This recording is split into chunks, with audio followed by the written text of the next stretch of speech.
નમસ્કાર વિદ્યાર્થી મિત્રો આજે આપણે આ વિડીયોની અંદર ધોરણ 5 વિષય પર્યાવરણ એટલે કે આસપાસની સ્વ અધ્યયન પોથીનો પાઠ નંબર 2 સાપ અને મદારીની વાત કરવાના છીએ। તો અહીંયા મિત્રો આ રીતનું પાઠ નંબર 2નું સંપૂર્ણ સોલ્યુશન છે। મિત્રો આવા જ સોલ્યુશન મેળવવા માટે આપણી ચેનલને સબસ્ક્રાઈબ કરો અને આ વિડીયો તમારા મિત્રો સાથે શેર કરો। તો શરૂ કરીએ ધોરણ 5 વિષય પર્યાવરણ એટલે કે આસપાસની સ્વ અધ્યયન પોથીનો પાઠ નંબર 2 સાપ અને મદારી। પ્રશ્ન પહેલો છે, મને ઓળખો। બરાબર છે। તો એમાં પહેલું, હું ગધેડો પાળું છું, તેના પર માલ સામાનની હેરફેર કરું છું, તો કુંભાર। બીજું, હું ગાય ભેંસ ઘેટા બકરા રાખું છું, તેમનું દૂધ વેચીને મારું ગુજરાન ચલાવું છું, તો પશુપાલક। ત્રીજું, હું રણમાં મુસાફરી માટે મારો ઉપયોગ કરવામાં આવે છે, તો ઊંટ। ચોથું, હું બળદ રાખું છું, બળદ મને ખેતી કામમાં મદદરૂપ થાય છે, તો ખેડૂત। અને પાંચમું, મને ઘરની ચોકી કરવા માટે પાડવામાં આવે છે, તો કૂતરો। પ્રશ્ન 2, ખાલી જગ્યા પૂરો। પહેલું, મદારીઓ સાપને ખાલી જગ્યાની ટોપલીમાં રાખતા વાસમાં। બીજું, મરઘીઓને જ્યાં ઉછેરવામાં આવે છે તે સ્થળને પોલ્ટ્રી ફાર્મ કહેવામાં આવે છે। ત્રીજું, ઊન અને દૂધ મેળવવા માટે ઘેટાને પાળવામાં આવે છે।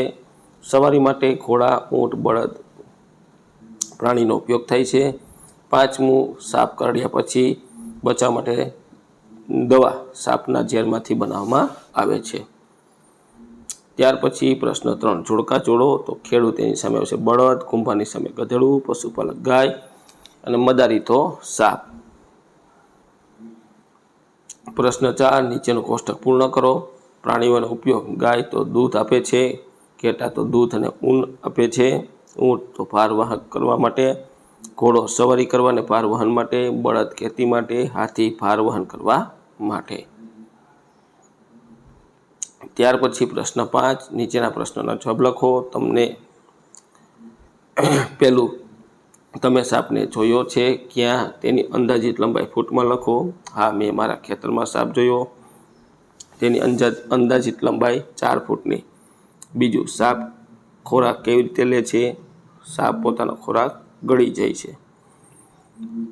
ત્રીજું, સાપ કરડે ત્યારે તેનું ઝેર માણસમાં શેના દ્વારા પ્રવેશે છે? સાપ કરડે ત્યારે તેનું શરીરમાં ઝેર સાપના પોલા દાંત દ્વારા પ્રવેશે છે।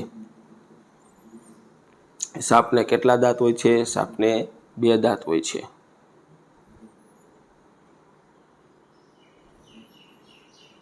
પ્રાણી દ્વારા મદારીઓ પોતાનું ગુજરાન કેવી રીતે ચલાવતા હતા? પ્રાણીઓ સાપ, વાંદરા, રીંછ જેવા પ્રાણીઓને તાલીમ આપી તેમની પાસે કરતબ કરાવી લોકોનું મનોરંજન કરે છે અને પોતાનું ગુજરાન ચલાવે છે। છઠ્ઠું, સાપને ખેડૂતનો મિત્ર કેમ કહેવાય છે? ખેડૂતના પાકને સૌથી વધુ નુકસાન ઉંદર પહોંચાડે છે। સાપ આ ઉંદરને ખાઈને ખેડૂતોની મદદ કરે છે, આથી સાપ ખેડૂતોનો મિત્ર કહેવાય છે।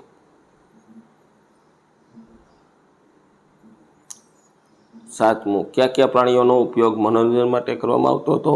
સાપ, વાંદરા, સસલા તથા રીંછનો ઉપયોગ મનોરંજન માટે કરવામાં આવતો હતો। આઠમું, કયા પ્રાણીઓને દૂધ મેળવવા માટે પાળવામાં આવે છે? ગાય ભેંસ ઘેટા બકરા જેવા પ્રાણીઓને દૂધ મેળવવા માટે પાળવામાં આવે છે। નવમું, પ્રાણીઓ પર નિર્ભર રહી કોણ પોતાનું ગુજરાન ચલાવે છે? પશુપાલકો, ખેડૂતો, સર્કસવાળા, મદારીઓ તથા ભાર વહન કરનાર લોકો પ્રાણીઓ પર નિર્ભર રહી પોતાનું ગુજરાન ચલાવે છે। 10મું, તમે કયા પ્રાણીઓનો ખેલ જોયો છે? મેં સાપ, વાંદરા તથા રીંછનો ખેલ જોયા છે। 11મું, સર્કસમાં કે અન્ય જગ્યાએ મનોરંજન માટે ઉપયોગમાં લેવાતા પ્રાણીઓને કેવી તકલીફ પડતી હશે? સર્કસમાં કે અન્ય જગ્યાએ મનોરંજન માટે ઉપયોગમાં લેવાતા પ્રાણીઓને રહેવા માટે પૂરતી જગ્યા મળતી નથી, તેથી તેમને પૂરતો પોષણક્ષમ આહાર આપવામાં આવતો નથી। તાલીમ આપવા માટે ચાબુકનો માર પડે છે। કેટલાક પ્રાણીઓને ઇલેક્ટ્રિક શોક પણ આપવામાં આવે છે, આમ તેની સંપૂર્ણ સ્વતંત્રતા ખોરવાઈ જાય છે।